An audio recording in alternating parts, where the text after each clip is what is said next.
کہ chief justice ہوں، خواجہ آصف ہوں، مولانا فضل الرحمان ہوں، نواز شریف ہوں، آصف زرداری ہوں، ان سب کو یہ شدت سے احساس ہو رہا ہے کہ انتخابات کو اول تو مؤخر کرنے کی کوشش ہو رہی ہے، اور دوم یہ ہے کہ اس انتخاب کو متنازع کرنے کی کوشش ہو رہی ہے۔ ایک ایسی کنسرٹڈ ایفرٹ ہو رہی ہے، تسلسل کے ساتھ ایک ایسی ایفرٹ ہو رہی ہے کہ انتخابات کے حوالے سے جو نتائج ہیں ان کو یا تو وہ پی ٹی آئی کے حق میں آئیں، جس طرح سے کہا جاتا ہے کہ عمران خان صاحب کوئی کھمبا بھی کھڑا کریں گے تو وہ بھی جیت جائے گا۔ بھئی ایک طرف تو آپ کی مقبولیت کا عالم یہ ہے کہ آپ کہتے ہیں کہ کھمبا بھی کھڑا ہوگا تو جیت جائے گا، اور خان جیل کے اندر بیٹھ کر بھی جیت جائے گا، اور وہ پلان پتہ نہیں کل گوہر علی خان کہہ رہے تھے ہم نے plan B C D E F G H I J K L M N O P Q R S T U V W X Y Z تک بنائے ہوئے ہیں، اور دوسری طرف عالم یہ ہے کہ لیول پلینگ فیلڈ مانگتے پھرتے ہیں، کبھی سپریم کورٹ جا کھڑے ہو جاتے ہیں۔ جس پارٹی کو یہ یقین ہو کہ ہم کھمبا کھڑا کریں گے وہ جیت جائے گا، تو اس کو کیا ہے اتنا تردد کرنے کی، اتنے پاپڑ بیلنے کی، کیونکہ وہ تو جیتے ہوئے ہیں، وہ تو ابھی سے اپنے آپ کو M N A M P A سمجھ کے گھوم رہے ہیں۔ لیکن ایک طرف تو یہ پروپیگنڈا ہو رہا ہے، دوسری طرف یہ ہو رہا ہے کہ اگر نون لیگ جیت جاتی ہے پنجاب میں، پیپلز پارٹی جیت جاتی ہے سندھ میں، جے یو آئی فضل الرحمان جیت جاتے ہیں وہاں کے پی میں، اور بلوچستان میں باب پارٹی جیت جاتی ہے، تو پھر انتخابات کے نتائج کو متنازع بنا دیا جائے گا، کہا جائے گا جناب دھاندلی ہوئی ہے، اور 1977 والا معاملہ کرنے کی کوشش کی جائے گی، بلکہ 1970 والا معاملہ کرنے کی کوشش کی جائے گی۔ آپ کو پتہ ہے نا کہ خان صاحب نے جب میڈیا سے انٹریکشن ہوا تو کہا کہ شیخ مجیب کے ساتھ بھی انہوں نے یہی کرنے کی کوشش کی تھی، گویا کہ ان کے آئیڈیل شیخ مجیب الرحمان ہیں، اور سمجھتے ہیں کہ جس طرح سے شیخ مجیب کو الیکشن نہیں دیا گیا تھا اسی طرح سے انہیں الیکشن نہیں دیا جائے گا۔ تو انہی باتوں سے ان کا سائیکو انالیسس کریں تو آپ کو سمجھ آتی ہے کہ پاکستان تحریک انصاف کی ہر ممکن سر توڑ کوشش ہے کہ انتخابات کو متنازع بنا دیا جائے، اور دوسری طرف ہم یہ دیکھ رہے ہیں کہ بلوچ طلباء کے جو والدین ہیں، جو ان کی مائیں ہیں، جو ان کی بہنیں ہیں، جو ان کی باقی لواحقین ہیں، وہ اسلام آباد میں پہنچ کے دھرنا دیے ہوئے ہیں، اور وہاں پر یہ بھی کیا گیا کہ جناب ان کے خلاف تشدد ہو گیا، ان کو جیلوں میں ڈال دیا، پھر ان کو باہر نکال لیا، گویا کہ ایک بھرپور طریقے سے، ایک آرگنائز طریقے سے، ایک منظم طریقے سے اس ایشو کو ہائی لائٹ کیا گیا۔ اور آج جب chief justice of Pakistan justice قاضی فائز عیسیٰ نے وہ پٹیشن سنی، اور اس کے اندر شعیب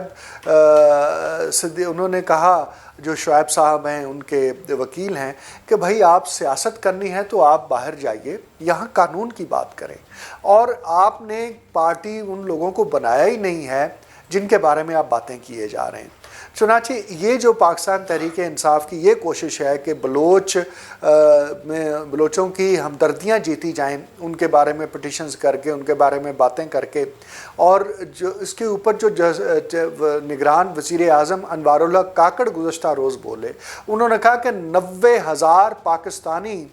دہشت گردی کا شکار ہو گئے، لیکن جنہوں نے دہشت گردی کی ان میں سے 9 کو بھی سزائیں نہیں مل سکیں، اور انہوں نے کہا کہ 98% بلوچی جو ہیں وہ محب وطن ہیں، اور صرف اگر 2% ہیں وہ کوئی بلوچ لبریشن آرمی، کوئی بلوچ لبریشن فرنٹ اور کوئی اور آرمی بنا کر گھوم رہا ہے اور اونرشپ لیتا پھر رہا ہے۔ اور آج چیف جسٹس نے بھی کہا کہ جو چیف جسٹس وہاں کے تھے اور فیڈرل شریعت کورٹ کے جو چیف جسٹس تھے، ان کو جو قتل کیا گیا، ان کو جو شہید کیا گیا، وہ کنہوں نے کیا تھا، اس کی ذمہ داری کس نے لی تھی، اور آپ انہی کی لیے پٹیشن لے کے یہاں کھڑے ہوئے ہیں۔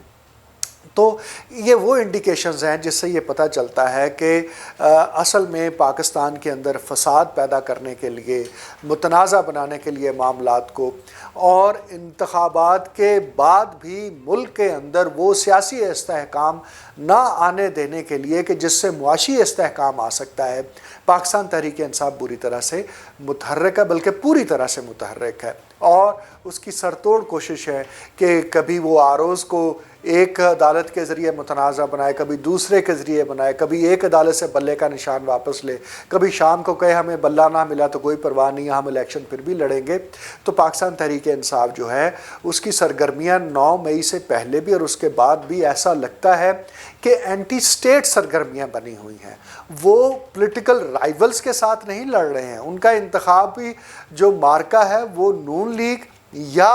پیپلز پارٹی کے ساتھ نہیں ہے۔ ایسا لگتا ہے کہ ان کا انتخابی مارکہ ریاست کے خلاف ہے، ریاست پاکستان کے خلاف ہے۔ تو اگر ایسی صورتحال ہے اور ان کے بارے میں یہ اطلاعات بھی ہیں کہ کہیں لنڈن سے، کہیں یورپ کے اور ملک سے، کہیں امریکہ سے بیٹھ کر ان کا سوشل میڈیا ہینڈل ہو رہا ہے، پاکستان کے خلاف باتیں ہو رہی ہیں اور پاکستان ایسی تمام باتوں کو جس سے پاکستان کی جگ ہنسائی ہو سکتی ہے اس کو ٹیک اپ کیا جاتا ہے، تو یہ ساری کی ساری صورتحال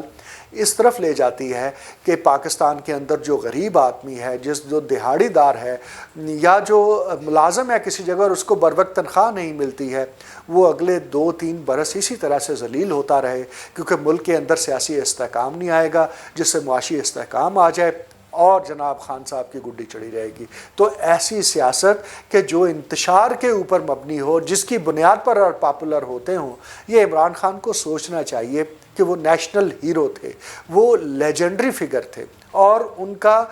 ہر طبقہ ہے زندگی میں ان کی قدر تھی، ان کی عزت تھی، ان کے احترام تھا، کیونکہ وہ ہمارے نیشنل ہیرو تھے۔ لیکن انہوں نے سیاست میں آ کر جو کچھ کیا، 9 مئی کو جو کچھ کیا ہے، اب وہ ریاست کے ابھی تک غدار ہیں جب تک کہ ان کے اوپر وہ ثابت نہیں ہو جاتا ہے۔ اور اگر وہ ثابت بھی ہو گیا کہ انہوں نے غداری کی ہے، انہوں نے سائفر کا جو لہرا کر اس سے بھی غداری کے مرتکب ہوئے، انہوں نے جو 9 مئی کو اٹیکس کروائے، انہوں نے جو حلف لیے ہوئے تھے لوگوں سے، تو خان صاحب آپ ہی اپنی اداؤں پہ ذرا غور کریں۔ ہم اگر عرض کریں گے تو شکایت ہوگی۔ شکریہ۔